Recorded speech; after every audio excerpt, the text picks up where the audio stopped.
So kung ngayon po ay hindi pa po nakakapagbigay ng anumang pangalan dahil most probably hindi pa po tapos ang investigasyon. May ilang pangalan ng lumutang ngunit hindi pa oras upang isiwalat ito sa publiko.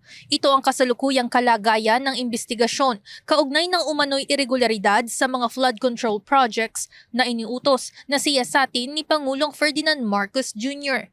Ayon kay Palace Press Officer Undersecretary Claire Castro, umuusad pa lamang ang investigasyon kaya maingat ang Pangulo sa pagbanggit ng mga pangalang posibleng sangkot dito. Mahirap po kasi na pabilis-bilis lang po, yung walang padalos-dalos sa kilos ng mali pala at meron tayong inosenteng masabi at maapektuhan to. So dapat po verified lahat ang facts.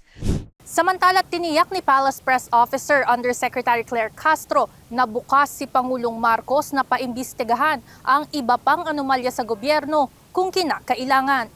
Kung ano po ang dapat na imbestigahan, hindi po tayo lilimita sa flood control projects. Kung may mga anomalya po, yan din po naman ang gusto ng Pangulo. Kung meron po kayo nalalaman na mga anomalya na gaganap sa inyong mga syudad, sa inyong mga munisipyo, sabihin nyo lamang po para ito po ay maimbestigahan.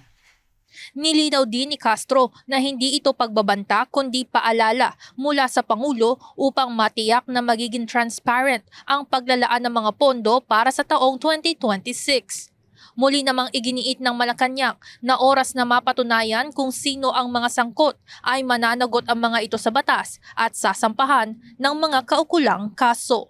Ivan Alvarez, UNTV News and Rescue. Diyos ang aming sandigan, serbisyo publiko ang aming pinahahalagahan.